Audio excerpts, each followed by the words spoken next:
There we go. Okay, there we go. Okay, I'll say the prayer. All right. Our Father in heaven, we're very grateful to be here this evening, and we're grateful for our awesome team, and we pray that the Spirit can be with us throughout this meeting, and we say in the name of Jesus Christ, amen. Amen. So do we have anyone who wants to start off with a spiritual thought or scripture or anything like that before we introduce ourselves?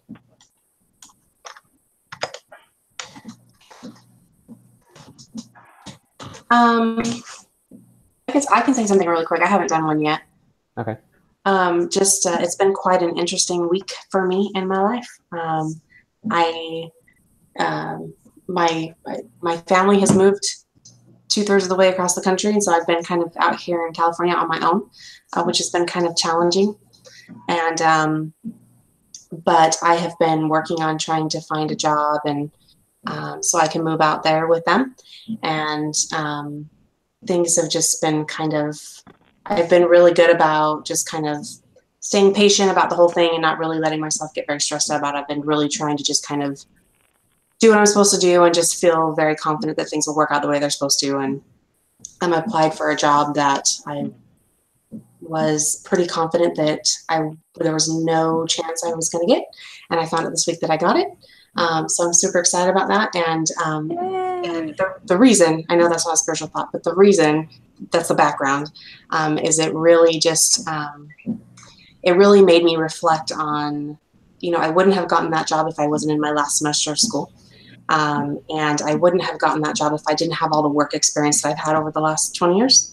And so it really gave me the perspective of working hard and seeing the blessings come from it. It really gave me a really good feeling because it has not been easy to try and work full time and go to school full time, or not full time. I don't go to school full time. Go to school part time. The last 4 years, this is my 4th year, and it's been super, super hard. And I have wanted to quit on several occasions, but I've made myself continue. And it's just nice because we don't always see the blessings of our hard work. And this week I have really felt like I'm seeing the blessings of that hard work and kind of that perseverance. And I have been very grateful that I've been calm and just kind of been trusting in that things will work out the way they're supposed to. And so I haven't been super stressed out like I think I normally would have been. So I just have a lot of gratitude this week, just because, like I said, I've been given kind of the opportunity to really look back and reflect and see that working hard and being obedient will bring blessings if you just let them come and you don't kind of force your own will and you just kind of just trust and have faith. So I'm very grateful for that this week. That's great, Nikki. Thanks. Congratulations. Thank you.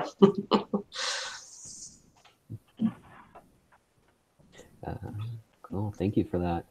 So I guess we'll introduce ourselves real quick so people know who each other are, even though it's not our first week. Who would like to go first? My name's Russell. I'm Sean. and I'm not sick. I'm Sean Anderson. I am Nikki Haslam. I'm Lily Martinez. I'm Russell Withers. And I'm Spencer Imla.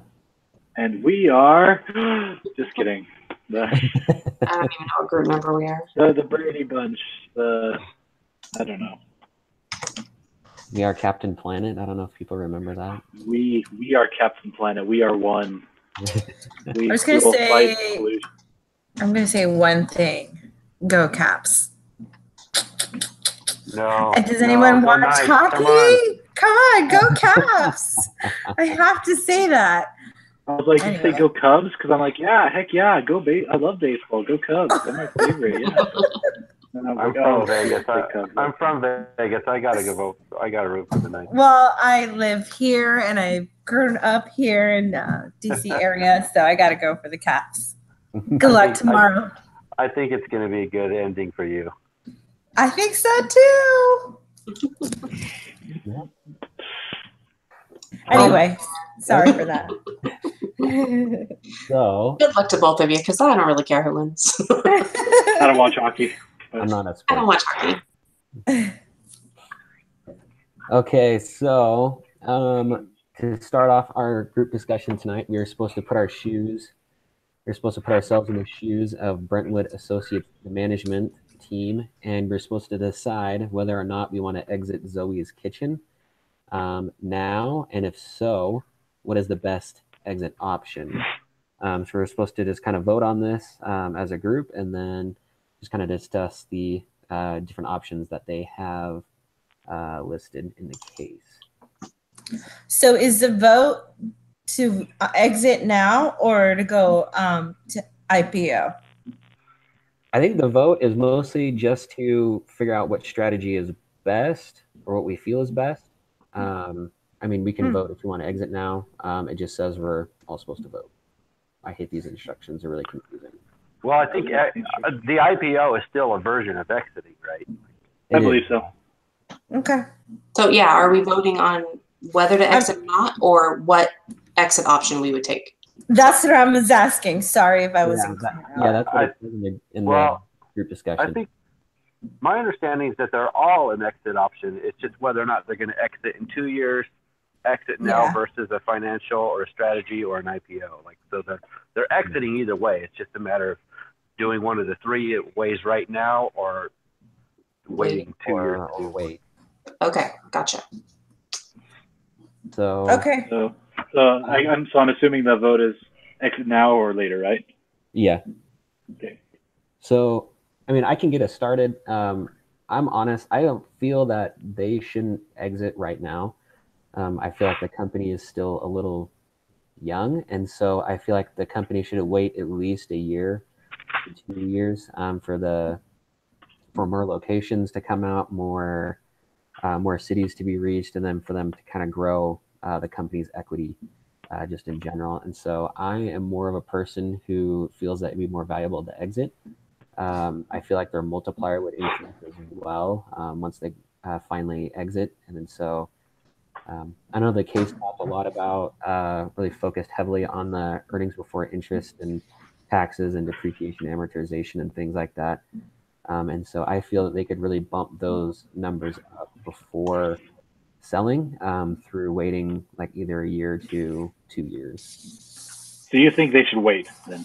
So wait, grow the business until it's more valuable before exiting. Yes. That's the option. Okay. Yeah. I would vote the same. Me too. I would as well. Yeah, I think they should wait and then sell. yeah, I agree. Now look at us. Let's argue about it for a second. Actually, that's what we're supposed to do. Russell, you're supposed to be the odd man out, I think. Is that how it works? Okay. Well, let me. Even though when you take down the votes, put that I think they should wait, but I'll play devil's advocate for a second. So What about? Go ahead. So I mean, yeah, he could try to wait and stuff like that. But the thing is, he really doesn't necessarily. I'm having a hard. Give me a second to think about my argument because I was thinking the other way. So my other thought on this was IPO now. I don't know that it would be a completely epic fail. They could still succeed. It would just be harder. I think if he does sell now, IPO is the way that he should not go. I kind of felt the same. I think that if he sells now, he should do it for a strategic or financial buyer. But IPO, I think there's way too much risk in that one.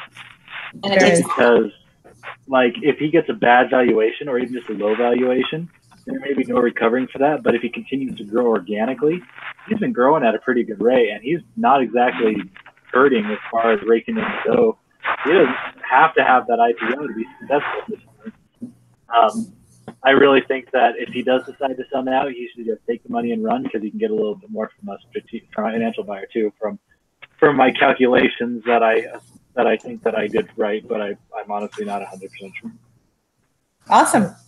So do you guys think? So do you still think that they should go through an IPO, or do you think that they should go through like a strategic buyer or like a more like a private equity or something like that?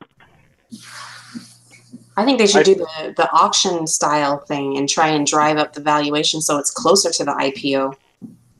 Mm-hmm. And I think, honestly, when he sells out, since he's going to be pretty much not controlling the company at that point anyway, I think he should just sell to a financial buyer and let that guy do whatever he wants. I agree. I agree. And then it can be done quickly. They can get out. They don't have to deal with the cost and the time that they'd have to invest in the IPO. Yeah. And they can get probably end up pretty close to the same amount of money when all is said and done. Mm-hmm. So you guys basically think that you should go for the auction style? Yeah. That's what I think. Yeah. All right. I guess I'm a little different. I feel like an IPO route might be a little bit better. But I guess I'm more of like a money hoarder and, more greedy. And so I feel like the IPO route actually would help them grow a little bit more and make them more, revenue in the end. Yeah, I actually felt like the reason I was going a different route is because I was thinking he would make more money selling it than he would on the IPO, like on a personal basis, not as a business, but as a person. Yeah. So that might be, I don't know. Yeah. I know he talked about in the case how he really wanted to not stay away from all the time and energy that it would take to do an IPO. Mm-hmm. But I don't know if that's just because he's being lazy or if he's mostly just wanting to, or if he just thinks that, he doesn't have much faith in the company or not. So I think it was just risk management, just not knowing whether or not it's a lot of work to put in, a lot of money if it fails. True, yeah. The other ones, you either sell it or you don't sell it, but you're not out that much work and money. Not out $13 million or whatever it was. Exactly. Yeah. Yeah, I'll pass on that. And your reputation. Yeah. I feel like if they want to do the IPO, they've got to grow it more. I agree. Yep. Yeah. That's why my initial vote was wait and grow. There we go. That was my parents' advice to me all the time. They'd be like, "It's okay, Russell. Wait and grow. Wait and grow." It's motherly advice. That kind of struck me as curious too, because it said, really, I think the only reason he was really kind of considering right now is just because their trend is to sell it in 5 to 6 years. Right. But yeah, I mean, to me, why make a decision just based off what your normal trend is? If it's successful still to keep it around, then who cares if you keep it for 9 years? If that's the best decision, I'm not sure why, unless they just feel it's more profitable now. I'm not sure why the trend would make sense to each individual business value. Well, and that's actually one of the questions that talks about our positions and why does Brent would want to exit now. And I think part of the reason he wants to exit now is he's comparing himself to other companies like Noodles and Company. And I feel like he's a little bit afraid that he's going to miss an opening in the market, which honestly, I disagree. I don't think he would because the company has shown already that it does well in a variety of different places, even in times of like recession and everything. Zoe's has still continued to do well. So I think that his thoughts on that are wrong, but he seems to be afraid that if he doesn't jump on the bandwagon at the same time that Noodles and Company is, then he's going to miss the boat. No, me quiero salir como a las 12. Sí. Sorry. No problema, señora. Sorry, guys.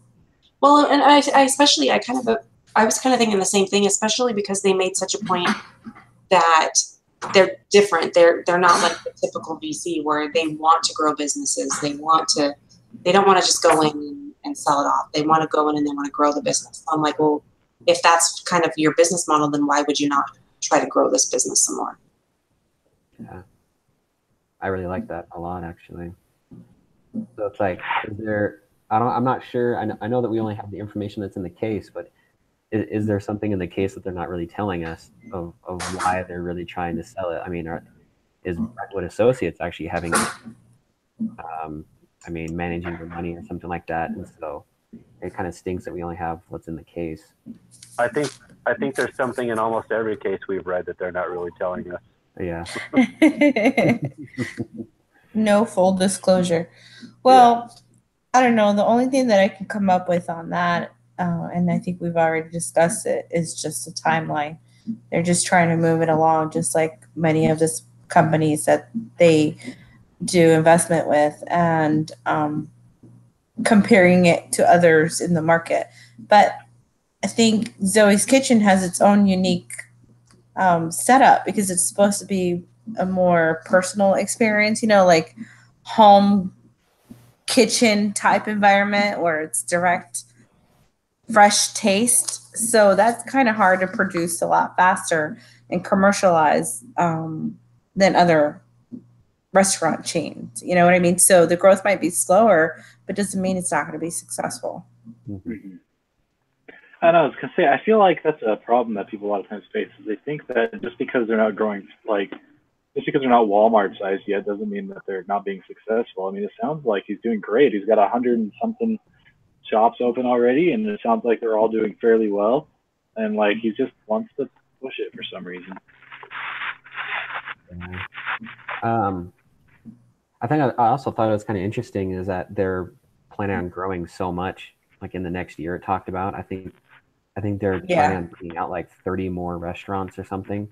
And I'm like, that is crazy to grow 30 restaurants in a year, 30 locations in a year. That's just insane. Well, and I think that's because it talked about how they really spent the first year after he came in as CEO as really working on the existing restaurants and changing the existing restaurants to make it easier to grow faster later. It talks about how they didn't see the results of what they were doing for a couple of years. So I think that's why. I think they really invested in creating something that was scalable so that when they started growing, they could grow faster. So, 30 restaurants in a year may have been realistic at the time. Yeah. True. But who knows? We're making assumptions, obviously. Mm-hmm. So going back to assumptions, so how much do we feel that Zoe's is worth under the exit options that they have?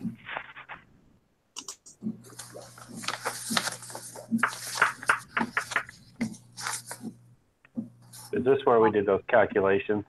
Yeah. So I know I went off of Sean's email and what he mentioned, and I got that it would be like $88 million or something like that.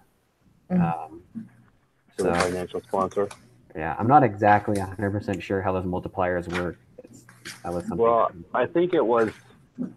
You're doing it. It's going to be 8 times the earnings. For the financial sponsors, 13 times for the strategic, and 21 times for the IPO. Yeah, that's what I did as well. Okay. So mine range from 87 million to almost 229 million. Yeah. My range wasn't quite that big, but I used kind of more conservative numbers that they gave and went off kind of lowballing each one. Yeah, which is 150. Yeah, I thought about adjusting the numbers, but after kind of going through the case study, looking at some of the other stuff, I think that they could do it. I think that those are probably. I think that they could do what other people do, if not better. So I felt like putting those multipliers on was probably being a little bit safe. So under what was the $88 million? It was a financial buyer. So we said it was 88 million. I'm right. It was how much? 87,192 is what I got. It's just EBITDA times 8. And I used 10,899, which was their actual. I didn't use 11. So if you use 11. Yeah, 10,899 was the actual. They used a rounded figure on page 8. But yeah. So I went ahead and used the actual. So my numbers, I don't know. My numbers might be a little different than other people's. So what was the number again under the financial buyer? 80. You want the whole number? 87,192,000 is what I got. 92. I think you can probably just say 87 million. Okay. And then what was the next option again? Sorry. The strategic buyer Mm-hmm. at a 13 multiplier which is 141.7 million. 140. I'm sorry, what was that? 141? 141.7 million. And then the last one was the IPO. IPO at 21 times, which is what I used, which I got to 28.9. 28.9. So there's a big difference between if you get the valuation that seems to be kind of like the standard, then you can get a lot more money out of an IPO. Okay. I don't believe in IPOs. I only believe in me. Just kidding. Yeah. So, But I was kind of going with how they said that they've seen the buyers come in and pay, 20 times EBITDA. If you can find a buyer that's interested and you can. So that's why I kind of felt like they could probably get close to the IPO value based on the interest that he's getting on it. And with the fact that it's the growth numbers it's not the growth numbers, it's the in-store, the same store growth, right? Same store sales growth. You could probably make a case and get, I think, more than the standard multipliers for the buyers. That's why I was kind of pushing for that. Wow.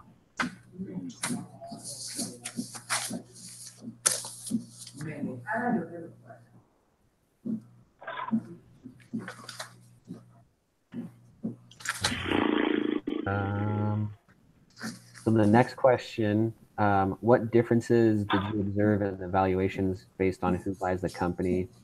Does this make sense?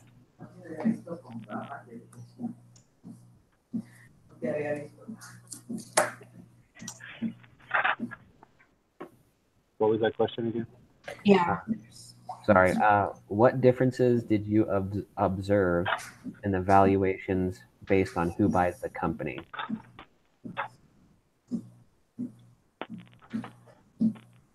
Well, there's certainly, go ahead. Certainly the IPO is far more extensive. There's the vetting process is very extensive on the IPO side. A lot riskier. I mean, I don't know. You have to figure in how much money it'll cost you every single year to be evaluated. Sure. It really is. It's like a whole new business structure. It's not just taking the business and selling it. It's, like I said, it's changing the way they communicate in the business. There's things you can't say. You can't just go out and publicly say we had a bad quarter or we project a bad quarter. You can't. There's a ton of things that you can't do, and it's really almost creating a whole new business strategy just to try to deal with being a public entity. True. Well, not to mention you got to share it now. I mean, it's not just you. You got Yeah. both kind of shareholders, stockholders to think of. Yeah. I mean, granted, I was looking at my numbers. Yeah, the IPA, they did make a heck of a lot more money, but Yeah. I don't know. Risk. It's a lot more money and a lot more risk. Yeah. That's what business is. The bigger the risk, the larger the probability of more True. revenue. You'll probably get more revenue. It's possible to get revenue, but it's also possible that you'll crash and burn. There's a reason I went to Las Vegas and ended up living in an apartment instead of a house. I'm just kidding.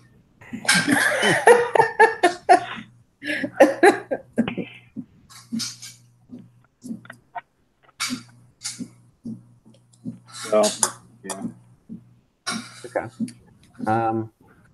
So do these options make sense? Do you think Brentwood would actually want to take these routes? I mean, does it seem like it'd be a good option? Any of them would be a good option for the company?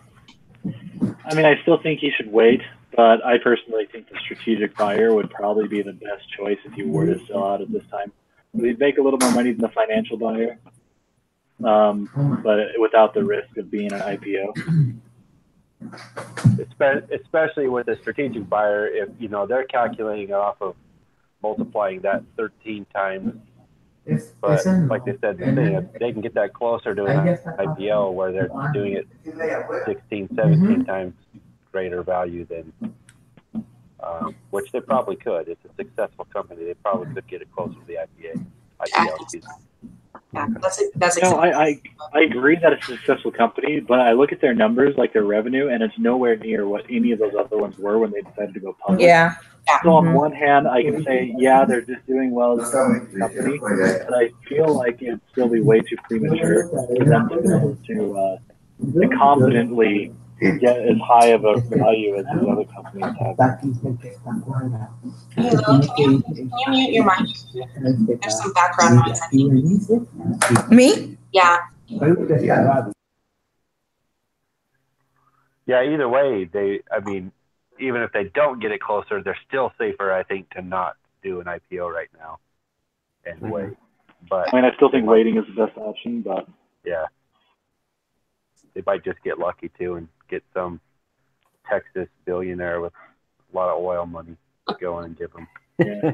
Loves Greek. And the secretary will just come in and be like, yeah, they're asking 150 million. He's like, 150? I'll take it. Sounds good to me. Won't even look at the numbers. Yeah.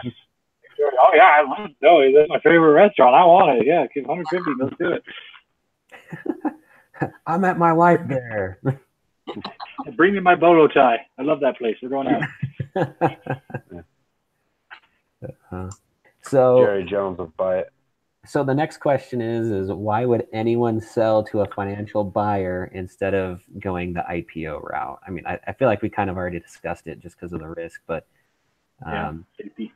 is there anything else that came to mind? I feel like the fixed expenses of taking the company and getting it ready to have an IPO was just ridiculous.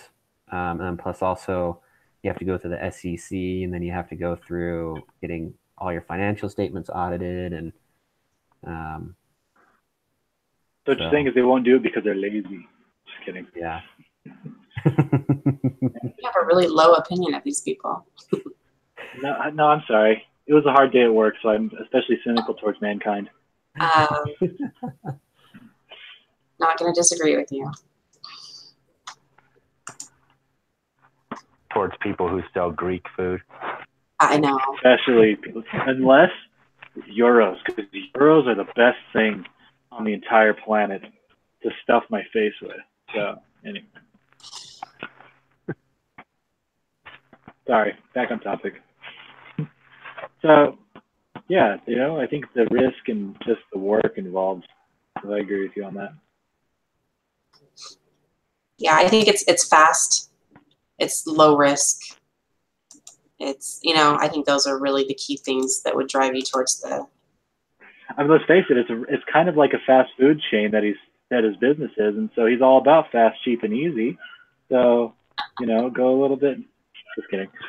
So actually, I really want to write that down because I feel like that's kind of their mentality. They're used to the quick and casual, and and that's kind of, I feel like, their style. I mean, they hold on to stuff for 5 to 7 years and then sell it. So I feel like that's kind of the mentality. But that's kind of most VC firms. True. So it actually makes sense. It's not fast food; it's the casual dining, right? So they're kind of like yeah. They're kind of in the middle. So their firm is kind of representative of that, right? They're not Texas Roadhouse and they're not McDonald's. They're somewhere right there. Yeah, they're not even Applebee's. I doubt there's a waiter. They're more like Zupas. No, they're Chipotle. They're hip. They're Greek Chipotle. They're more like Zoe's. They're more like Zoe. Has anybody ever been to a Zoe's? I never even heard of a Zoe's. Yes.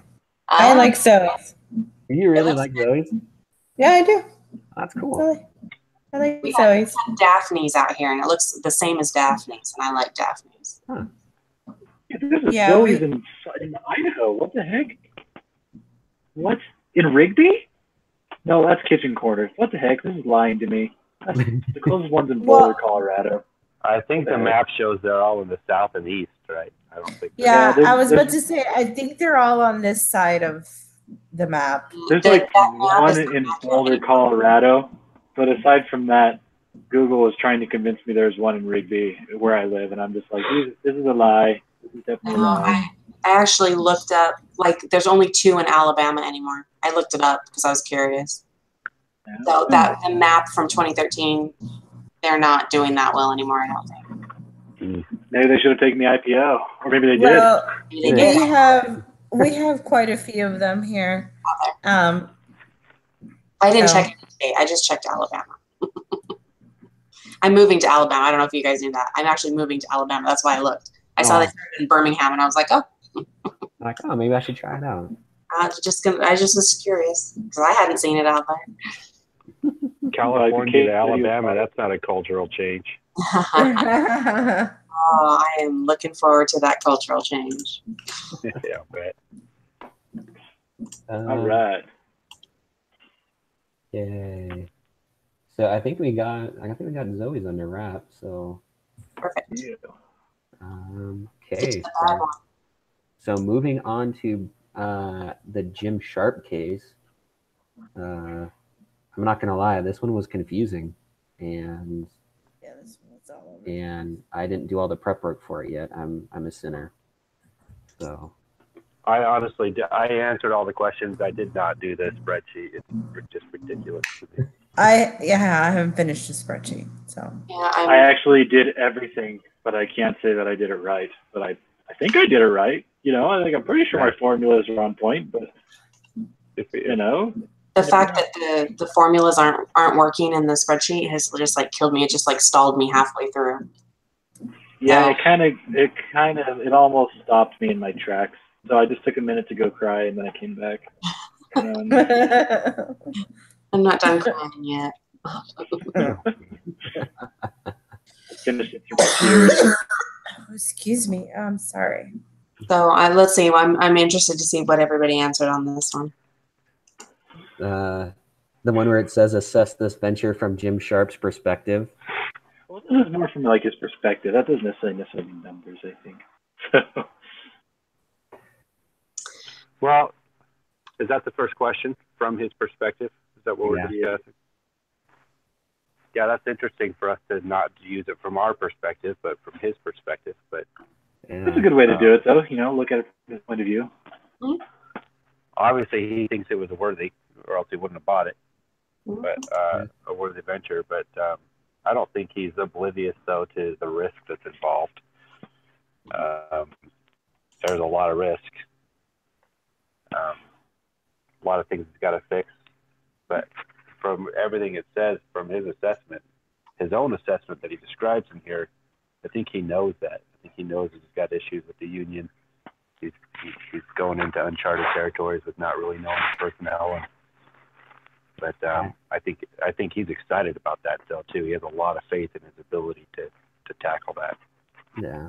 And that's what he was looking for. You know, he was looking for a business that was not doing well because he had confidence from his experience that he would be able to turn it around. So I think not to mention he couldn't afford anything else. Yeah. Well, you know, it was interesting to read about how long it took him, and you know, that was really interesting. But yeah, I think from his perspective, I think it's all opportunity. I think he sees opportunity, you know, more so than he sees risk, because I think he feels pretty confident in his abilities. You know? Well, and you have to in order to be able to turn a company like this around. You can't come in thinking, "Oh, what have I done?" Mm-hmm. But you got to go in there with confidence that you can turn this around, and because it's like, you know, where your mindset at is going to determine your success. Yeah. I thought it was really interesting that he actually did have all those management experiences, and that he had the experience with the union, and then the experience with all the different types of technology, and so I mean, it talks about in the case kind of what his requirements were and what his assessments were, and I almost kind of feel like this company is spot on with how, you know, with the type of company that he was looking for in the end.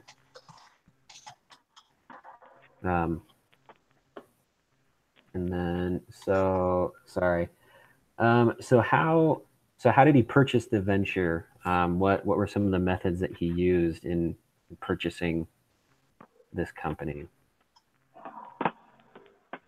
Well, it kind of broke that down on page 16, all of the different financing that he used to purchase it.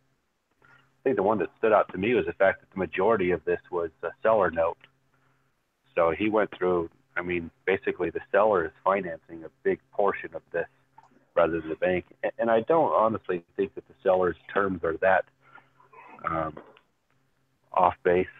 I think he's given them fairly reasonable terms, probably still better than what a bank would do. So I thought that was a positive. Yeah, because essentially, I mean, he was selling it for $2 million. And he covered, $125,000 came from financial backing from banks and other things, and then he's going to be paying back the other guy the rest of it over the course of a few years. And it's funny because even in his description, he's like, yeah, if it doesn't work out, then I'll just file bankruptcy. The bank take a haircut. The other guy doesn't get his money, and we'll move on. He's like, oh, whatever happens, happens. I know, seriously. He's like, yep, and so I'll do my best, but if it doesn't happen, well, they'll survive. So the other guy still has $1.25 million, and the bank still is a bank. Yeah. So. I thought in there that the seller non-compete, it was like $540,000. I thought that was kind of interesting that the seller decided to go that route.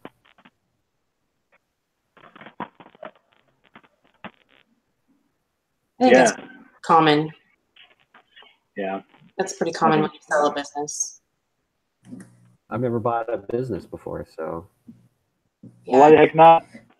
Yeah, there's typically so the company that I work for is a small company, and we've gone through 2 purchases or acquisitions of smaller companies, and there's always a non-compete clause in the sale. Yeah. Okay. Yeah. You don't want them taking all their customers and all their contacts next door when they start their new business. Yeah. Yeah. So their question is what do you guys think Jim should do on his first day as owner of the company? I think he needs to go in there and instill confidence in the troops. Like, he needs to go in there and show them that he's going to be the boss, but it's going to be awesome at the same time, and needs to actually start building relationships with them, because he wasn't even allowed to ask any questions while he was checking out the place. So, hi guys, the guy's been snooping around lately, but been avoiding talking to you at all costs. Yeah. Well, I think his best approach for success, especially if he's going to continue to keep the staff, or however, I don't know that I went into detail on that, but however the approach is going to be, he needs to be honest and say what his strategy is, what his plan is to move the business forward. If he doesn't have a plan or something to present to the employees, they're not going to feel confident in success and being able to continue to move forward with the business. So there definitely needs to be a proposed plan on how to move forward. Well, and we're talking right now about the first day, right? Yeah. The very first day. So to me, and you're coming into a company, they didn't know. They went to work that day not knowing that the ownership was changing in this place. They're a unionized company that went on strike every time negotiations have happened. All of a sudden, this was sprung on them. The worst thing he can do is kind of do this whole, there's a new sheriff in town, let me tell you how things are going to be thing. On the first day, I think he just needs to do a pulse check and see how things operate and work, and not really do a whole heck of a lot of anything, just in terms of day one. Like I say, instill confidence, open door policy, excited to be here, excited to work with you. But other than that, just watch how they operate. See what they do before you tell them what they want to, you expect to change, right? That's a good point. And when I said instill confidence in the troops, I didn't mean that he needs to go in there guns a-blazing or anything. No.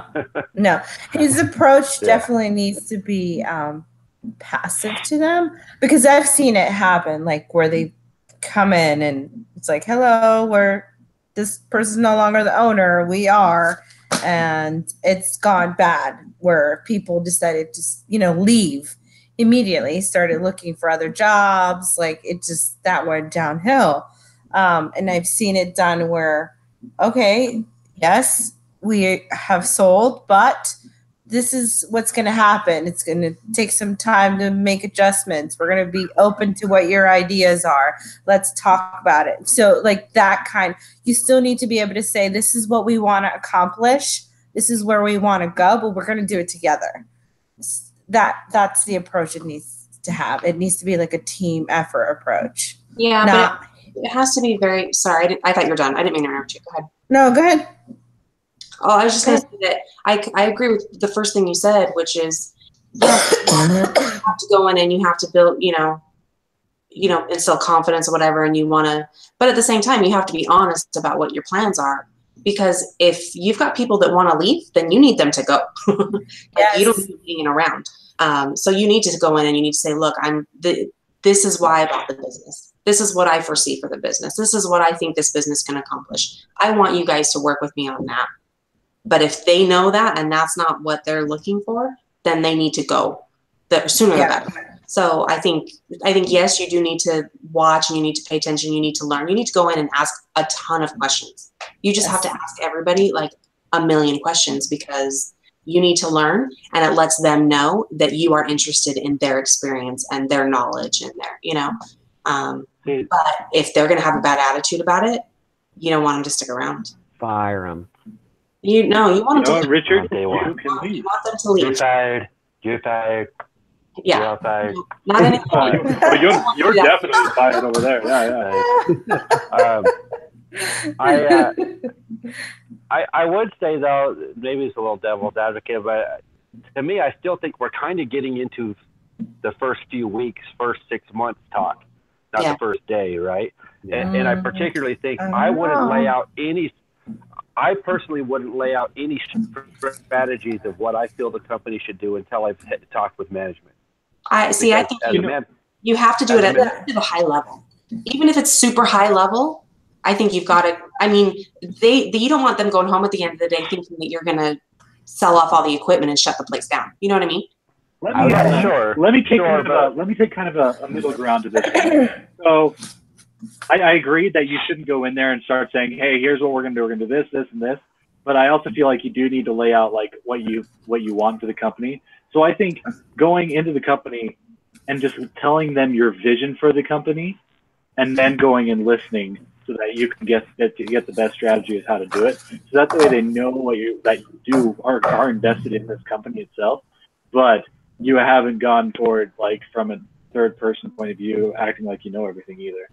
Exactly. Sorry, go ahead. I didn't mean to interrupt. It needs to just be very generalized, positive vision. But in terms of like, here's where I think we should go, I would rather there be a statement saying, here's where we think we should go. We went together. I visited with your managers, your representation. I visited with you. Now here's where we as a company have decided we should go versus here's where I think we should go. I think that could be really tricky. We decided to consider the union. So no unions. Get that union out of there. But that's going to take some time, right? That to me is like not even a 6 months or maybe even a year. It's going to be like a 2 to 3 years. I don't know. I think they just need to proactive because all the I know we're kind of jumping ahead, but the previous owner got the petition from the workers saying they wanted to disband the union, and then he didn't act on it. He just kind of let it sit on his desk. So it's like you just got to capitalize on that, man. Rip off the Band-Aid. The owner, how he introduced Jim Sharp to the company, after he introduced him, for some reason I could just see him hopping in a big old boat of a Cadillac and just driving out of the parking lot as fast as he can. Well, bye. Yep, see. So I know we kind of just talked about this a little bit, but what should his plan be for the next 6 months and 12 months? First off, he needs to get to know the plant and the customers because those are both people he wasn't allowed to talk to in his investigation period. Yeah.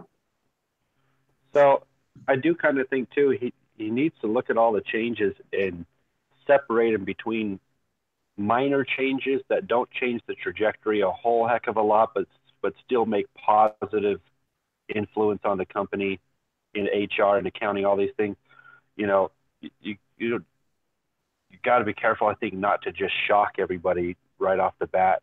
You know, you got to be sensitive to that. Maybe it would work in some cases, and in some cases, if you could say, look at these small things that we've done and look where they've taken us. Now they're prepared to accept some bigger changes, and those changes should get bigger and bigger as they go. But start with the small, simple things like paint the buildings, fix the parking lot, make people feel like they have a place they can take pride in showing up to go to work.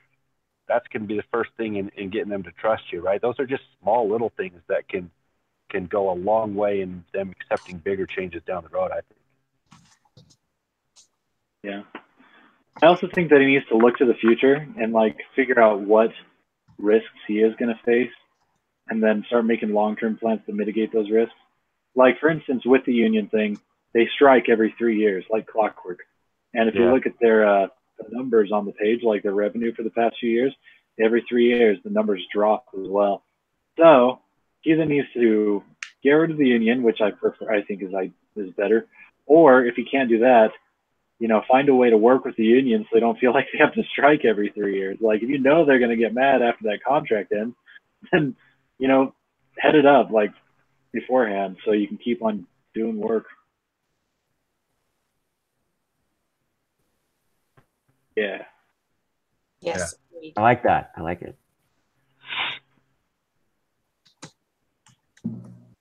So what about 12 months down the road? What else do you think he should do?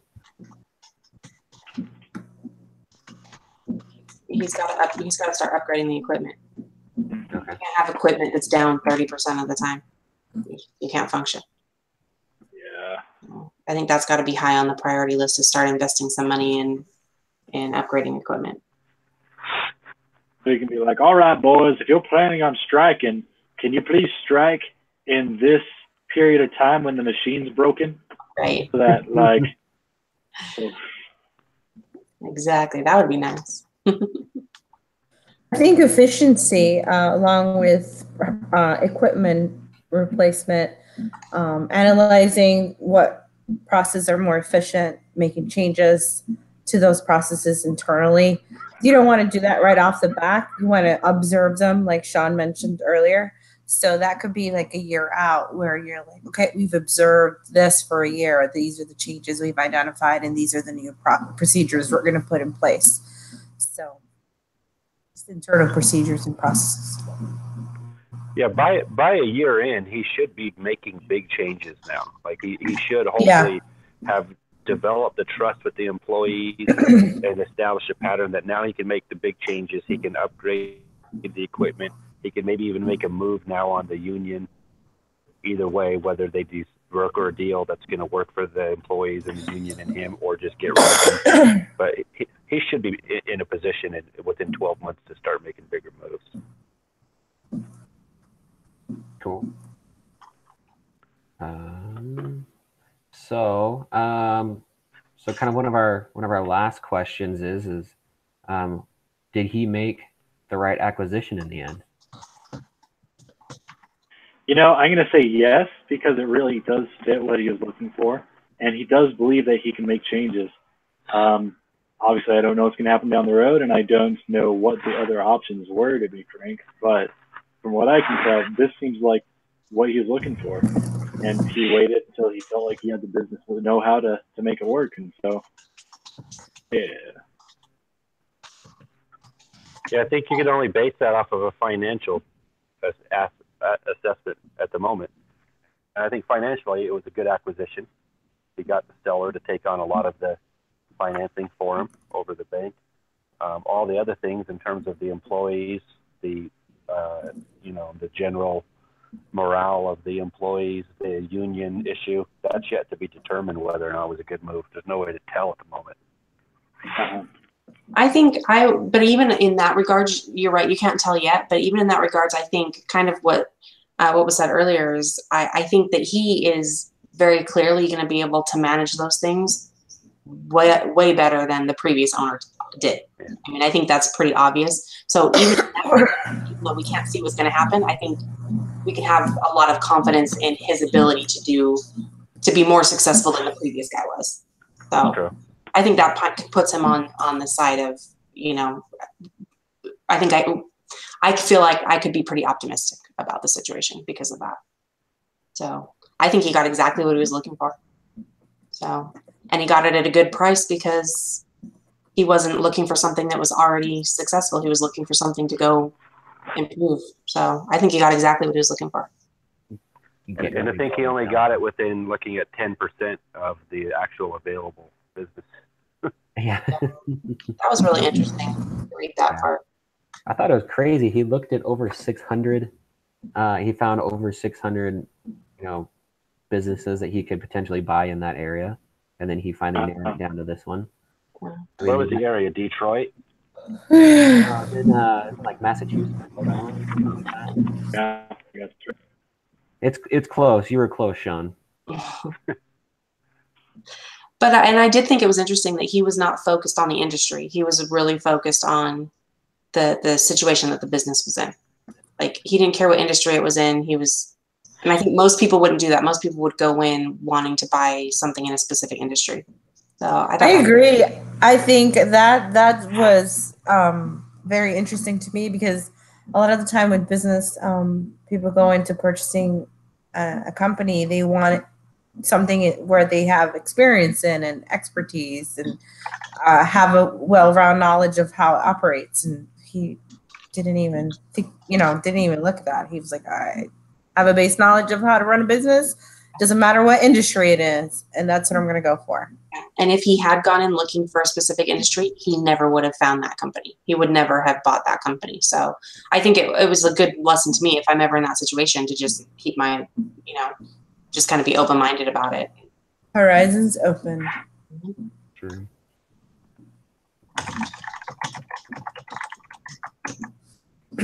Well, so I think that's actually about it for the questions.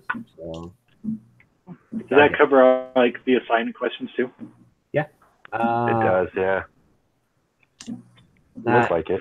That assignment, that group assignment to turn in. I mean, I just basically wrote a bunch of notes down there. So I was gonna clean it up a little bit, and then if you guys want to add some notes to it or some thoughts, that'd be mighty helpful. Well, rock on, everybody. Yeah. Even all of ours. We're getting good at this.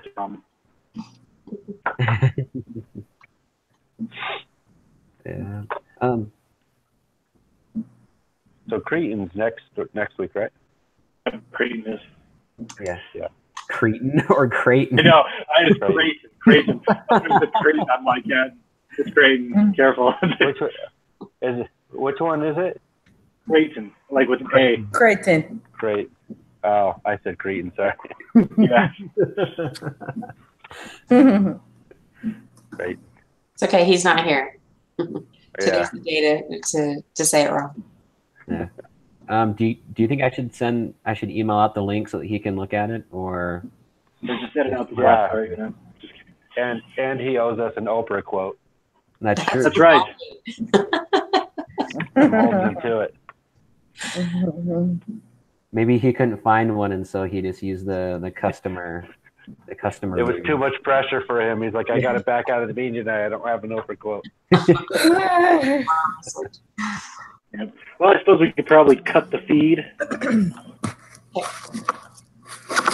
All right. You want me to stop broadcasting so we can talk about any other thing else? Okay. Yeah. Okay. Cool.